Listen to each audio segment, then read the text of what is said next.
mention the new age learning,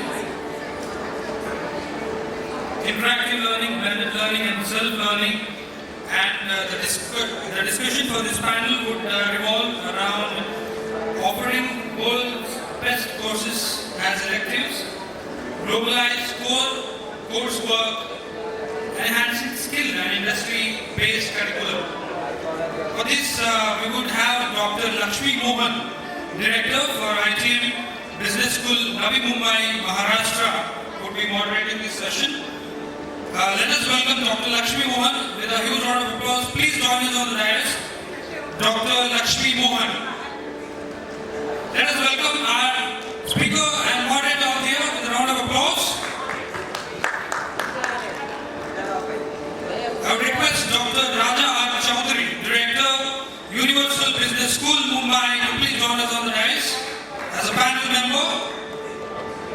Dr. Suresh Kurande, Dean, Mumbai University, Mumbai, Maharashtra, please join us on the dais. Dr. Suresh. Professor Prabha Shankar, Director, Corporate Relations, ASM Group of Institutes, Pune and Mumbai. Please join us on the dais. Professor Prabha Shankar. Dr. Prasad D. Khandekar, Associate Dean Engineering, MIT, World Peace University, Pune. Please join us on the dais. And from the industry we have Mr. Ravi Gupta, Raghav Gupta, Managing Director, Indian APAC Coursework. Mr. Raghav, please join us on the dais.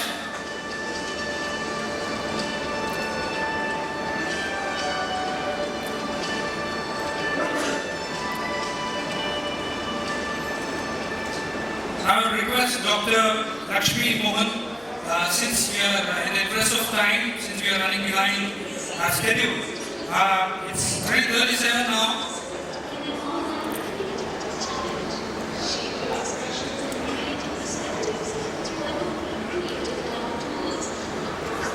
Dr. Lakshmi, I would request we can wind up this session by 4:10, which is around like 45 minutes. Thank you so much. Over to you. Thank you. Good afternoon to all of you present here. While we talk about innovation, there are so many aspects that come into innovation, and I think innovation is one way to prepare our students to become employable, also to become best citizens of the country, and also become great global citizens. There are 3 points of discussion that we are going to have today, and one is whether we should give an opportunity for more electives for these students.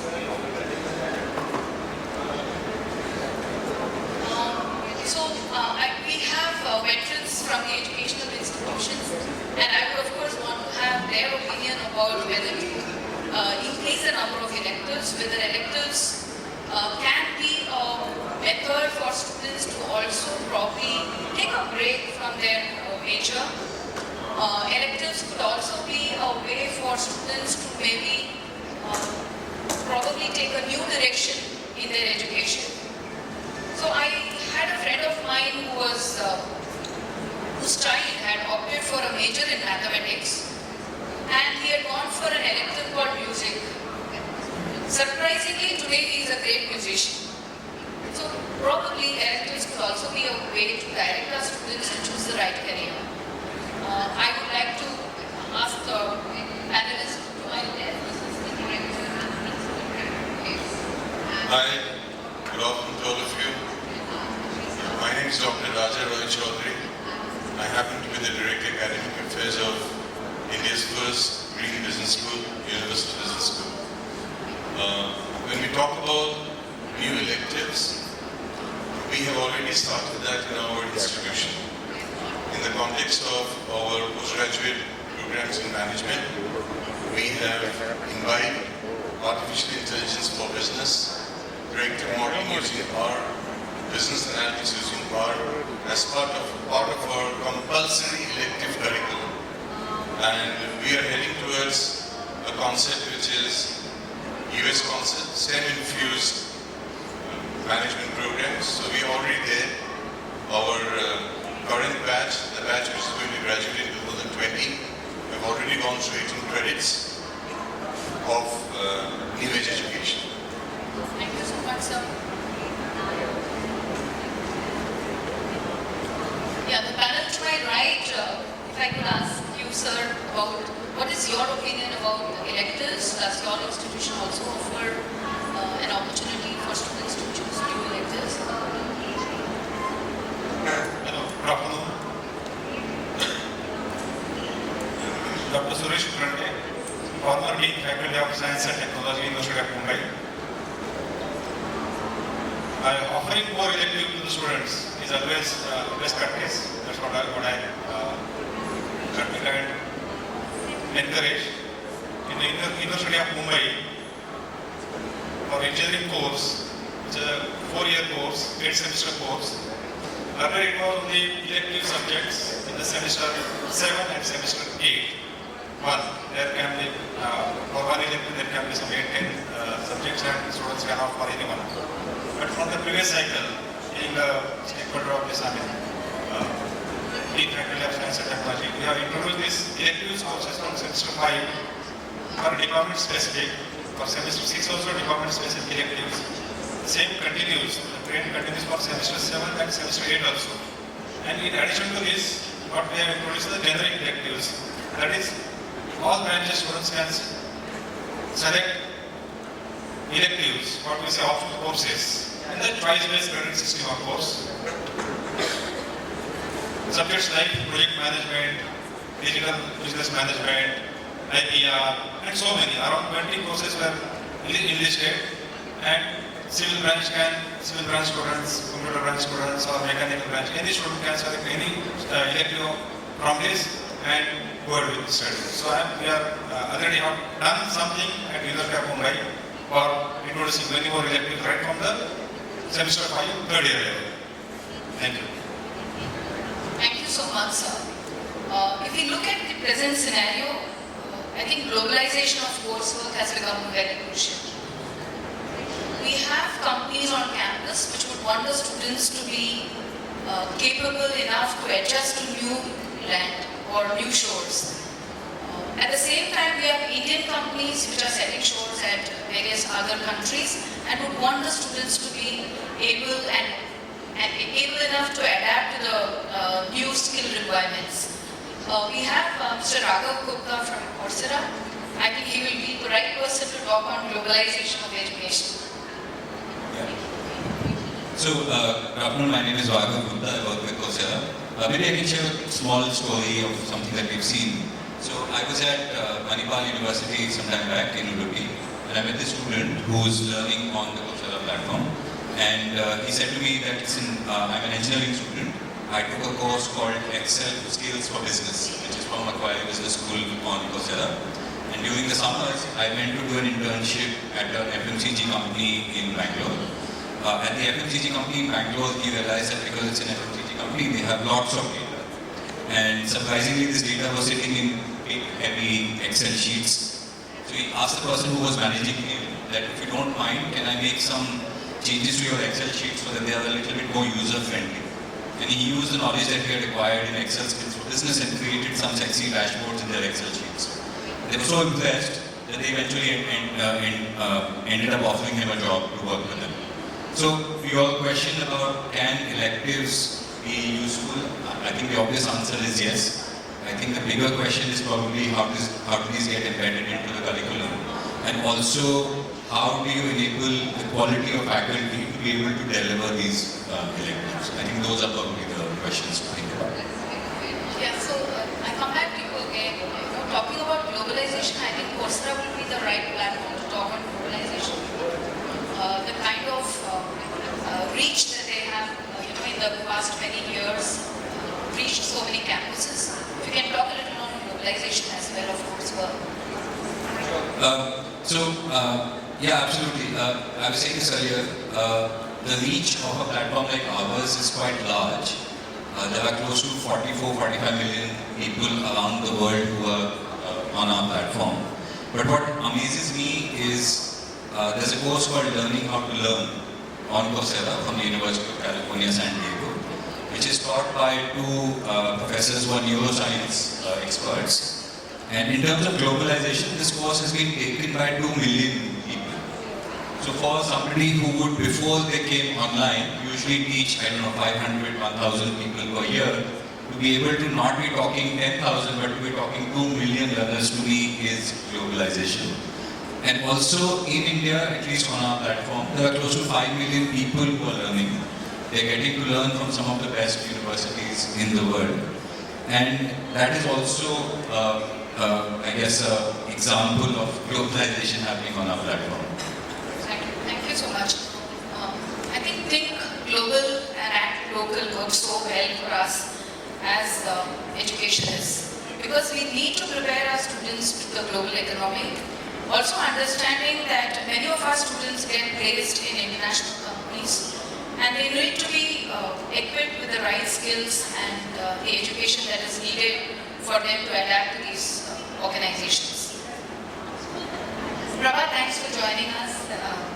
My question to you is on skill development. How do we really enhance the skills of these students and make them ready for the corporate world?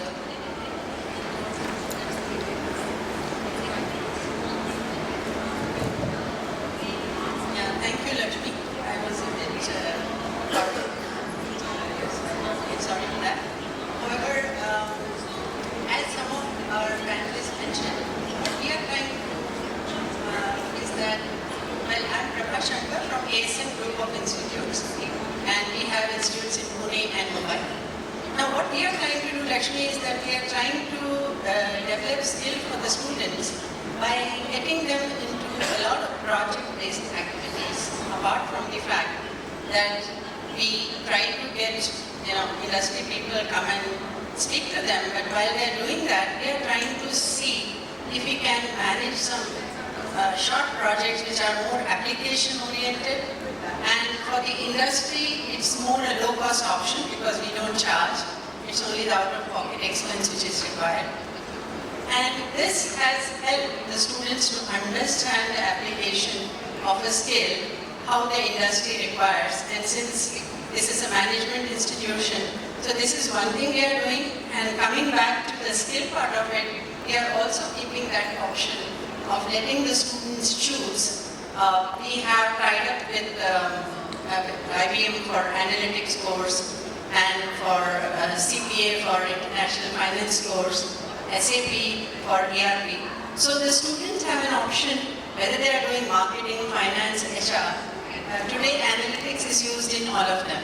So once they get used to these kind of courses which are also elective for, it's not part of the core syllabus, when they get exposed to that and when they start working on a short project, and we have noticed that that has brought out good, and as he was saying that they therefore get a lot of PPO offers also.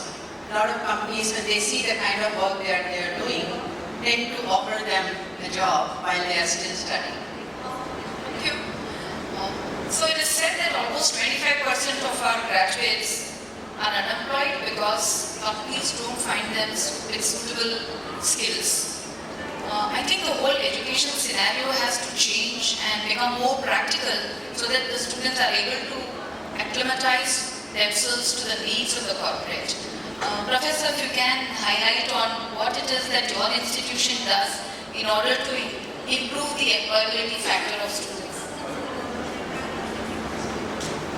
Good afternoon, one and all. My name is Prasad Khandekar. I am Dean of Engineering at MIT University. I am also happen to be Director Industry Partnership for the entire university. And just to give you the scale of our university, we have around 18,000 students, 98 programs, 11 faculty and 29 schools. So I'll be talking from my second hat, that is Director Industry Partnerships, because the question is related to how do we make our students employable. The figure that she mentioned is about engineering graduates. 25% engineering graduates are employable. That is what the World Economic Survey has mentioned. To me, premier institutes like IITs, NITs, MIT Pune, MIT University, this number is more than 50%. If you see the packages that our students get. there are some low-hanging fruits which premier engineering institutes can pluck. To me, if you can start looking eastwards, towards Japan and some other developed countries where there is a population issue, I think they are looking at Indian talent, engineers, and they are looking India for this engineering talent, particularly IT and other sector. The only skills that my engineers are right now required is they should know Japanese language going up to N4 or N3 level. So I am talking about a non-technical skill that I can provide to my engineers who are really good and they can start looking eastward. Then there is I divide my engineering graduates into 3 bands. Band 1, I am not worried about because they will always excel, they are very meritorious students. Band 2 is where I need to put in a lot of efforts to put them in companies like I mentioned, Japanese companies or maybe German companies. I just have to give them some add-ons like language skills or some other skills. And there is a band 3 where I really have to work very hard. Now what are the skills as an engineering institute I identify is there are 3 skills that we have internally identified. Number 1 is problem solving skills. Number 2 is critical thinking skills. And number 3 which is towards soft skill, that is a team building skills. So if you can develop your pedagogy towards developing these skills. So what I mean by pedagogy is the learning method that we adopt to impart this. So we are moving from project-based learning to problem-based learning, now to product-based learning. This is a new concept that we are introducing, that is a product-based learning, where a student is not only doing a capstone project, but he makes sure that his capstone project is converted into a product. So these are the few things just to start this discussion we are doing at MIT University for engineering graduates. Thank you so much. Can I add a quick point?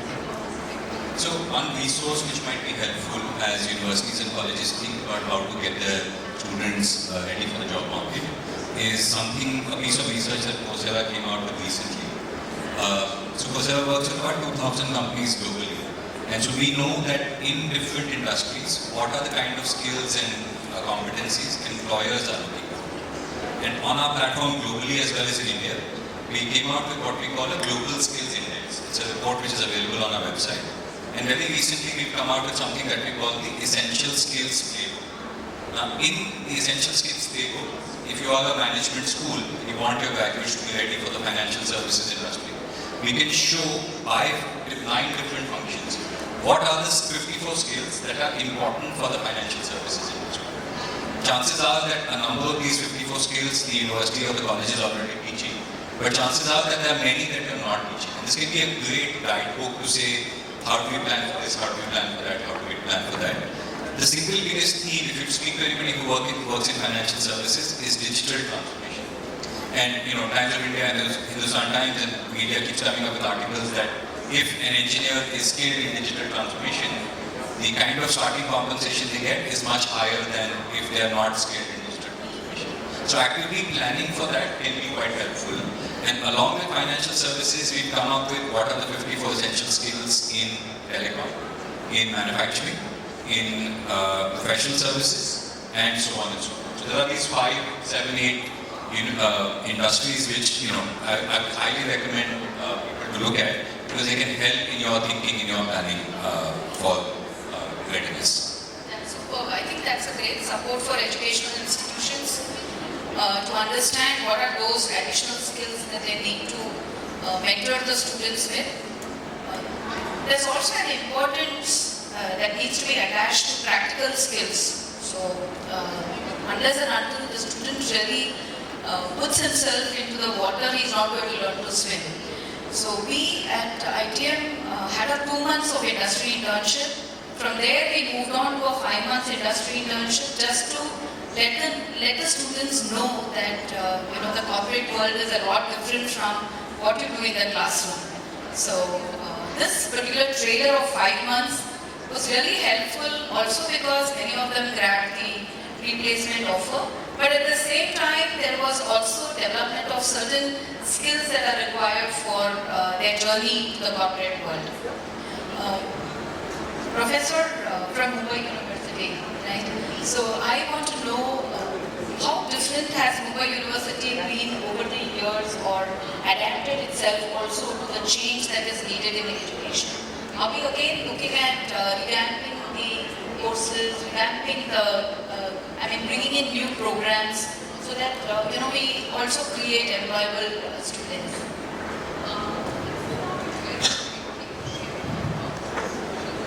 So we have started implementing the credit and grading system from the academic year 2011-12, and we have done this first cycle of this credit and grading system.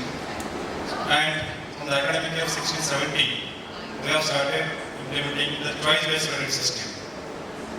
So in the previous first cycle also, second cycle also, we have introduced many new subjects in each and every discipline with the involvement of not only faculties from the institutes but from the inputs from the industry, even inputs from the students who are while designing the course content.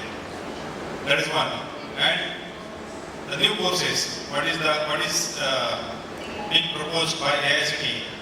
We have a course content of basic sciences, basic engineering courses, core courses, then electives, core electives and generic electives. Accordingly, the course is designed and it is implemented for all the disciplines.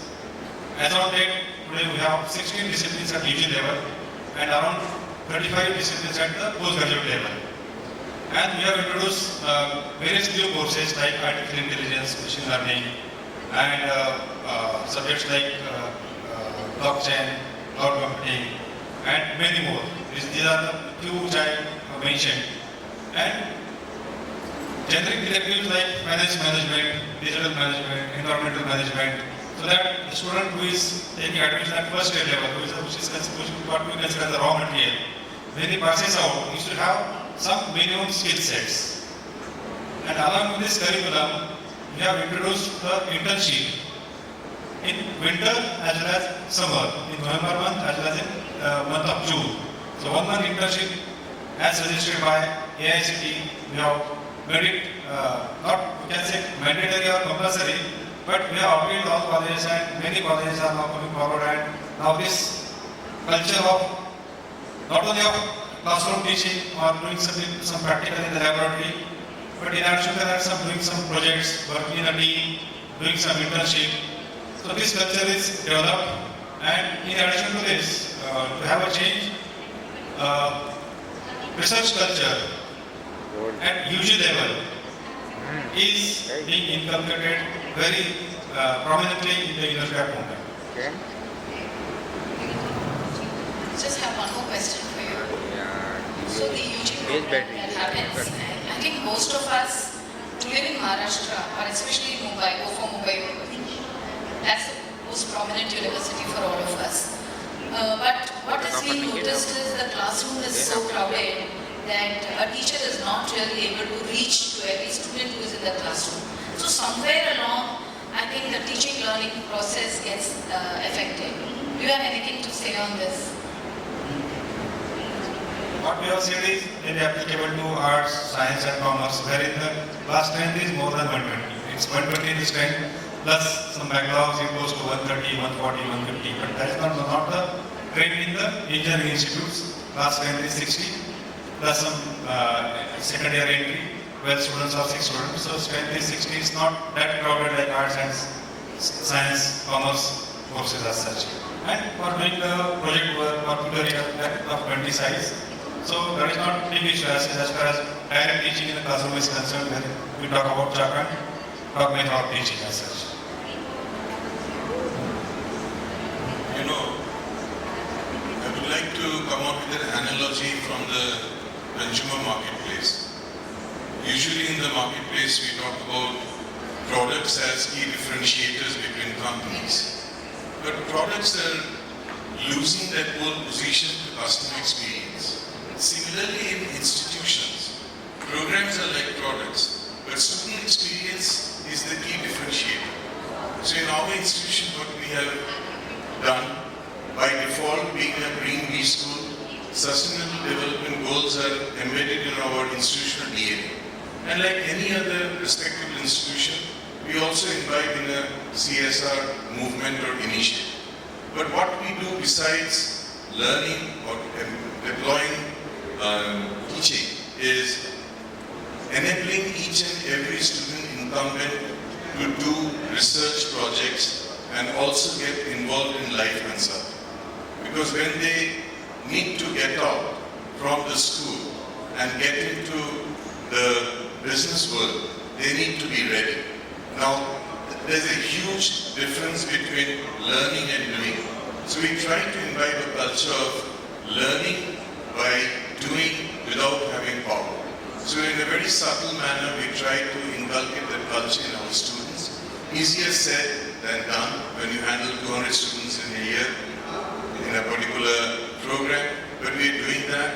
As Ma'am spoke about moving from 2 months of internship to 5 months of internship, we do have international partnerships in Western Europe, Eastern Europe and United States, where we have the provision of people going and studying for 6 months and also doing internship for 6 months, and then if they wish to come back to India, we place them meaningfully in Indian organizations. So we have already heralded that movement.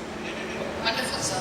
I think all the institutions are progressing towards making education more employable, making these students learn for life as well as for those industries where they're going to make their career. If there is any last word that any of you would like to say. I would like to add to the discussion that we had so far.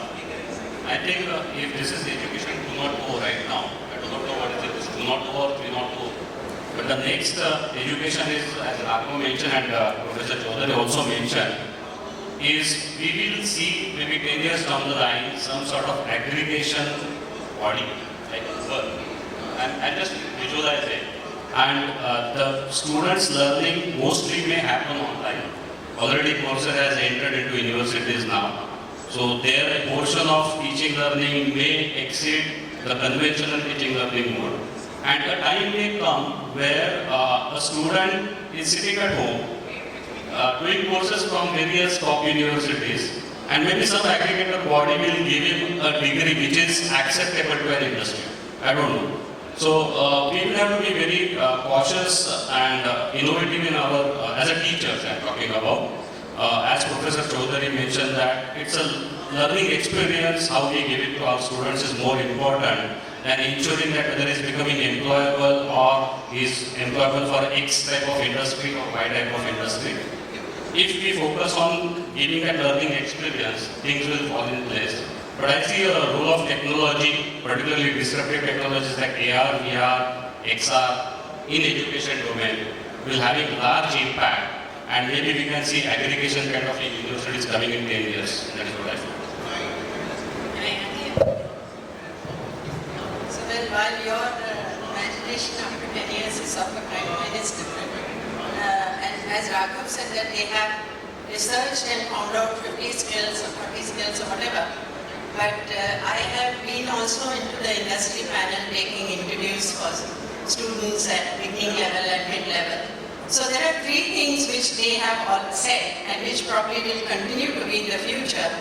That the student need to be agile, they have to be adaptable and have the right attitude to continue to learn. So the learning process is going to continue, the skills may change. There may be some skills which are constant over the period, but definitely people have to work with people and also maybe with robots. Their interaction will be important. So I cannot see a world where students are sitting at home and probably getting groomed for a job. They'll have to interact, they'll have to probably have the right attitude to get along with people to be able to be successful. That's what my perception is. Maybe I can just add a couple points. So to what Dr. Prasad said, we're seeing a little bit of it happening on our platform. I have no way of saying how far it will go, but there are 3 of our partner universities in South America, and the names are a little hard for me, so I won't try to say the names in Spanish. But the partnership that they have is called the La Triada, the Triangle.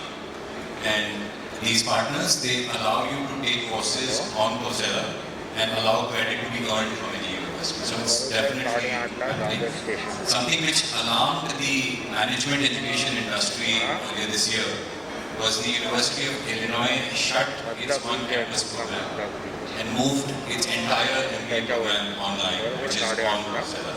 Because their belief is that the quality of education that these students were getting and the cost at which it was being delivered was higher in terms of efficacy. I have no idea how far this will go, but we're seeing some signs of significant changes, significant innovation already happening. To sum up this discussion, thank you so much, panel members. We have three important points to discuss here. One was providing electives to students, giving them more opportunity to expand into newer territories of career. We also spoke about enhancing the skill of students so that they become employable. And thirdly, we spoke on globalization of coursework because we live in a borderless economy now and we must prepare our students for larger projects, larger portfolios, and they must be ready to work in a global economy. Thank you so much, Dr. Raja Chaudhary, Mr. Raghav, Dr. Suresh, Dr. Prasad, and Professor Prabha. Thanks a lot for this wonderful insights that you gave in this panel discussion. And I'm hoping that the audience too had a lot of learning out of all those best practices that the panel members spoke about. Thanks a lot, wonderful audience, and hoping to see you all again. Thank you, Dr. Lakshmi. Any questions in the audience? We can take one or two. I would like to thank elets and EL for bringing us on this and talking about the theme, which is very appropriate for the current generation. Thank you, sir. It's with panelists and speakers like you. Panels are embraced and we have questions in the audience. Can we have a mic there?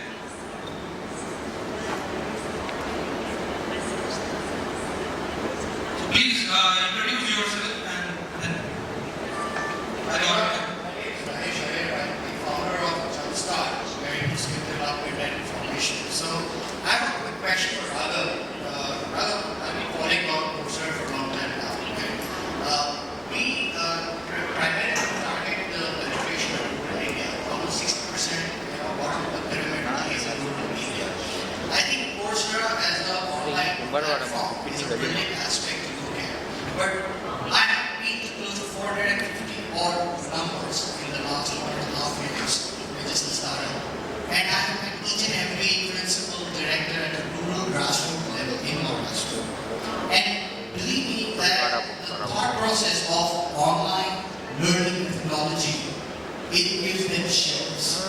Because they feel that technology is something which could be really I would say, be a boom, but for them they feel that how would our students who are at the grassroots level, who take around 4 hours to reach college in the morning and go back to home in the next 4 hours, how would they penetrate Coursera as a program?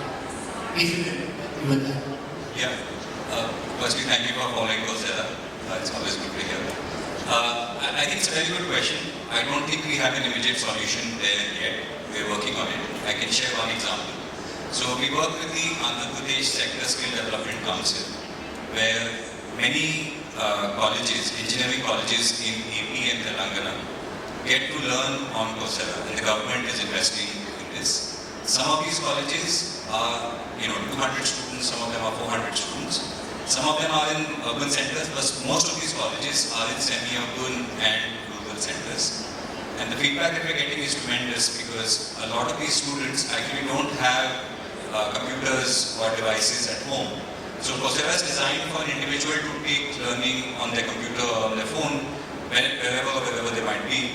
But in this case, in the semi-urban rural colleges in Andhra Pradesh and Telangana, the colleges are allowing students to use their computers either in the evening or during holidays where they are taking Coursera courses. Now, a limitation still is that our content is, from an India context, not in regional languages yet. Globally, Coursera content is in about 27, 28 languages, but we don't have content in Indian languages yet. But at some stage, we'll get there. But I completely see your point that from taking high-quality online learning to many, many students in semi-urban rural India, there is lots that's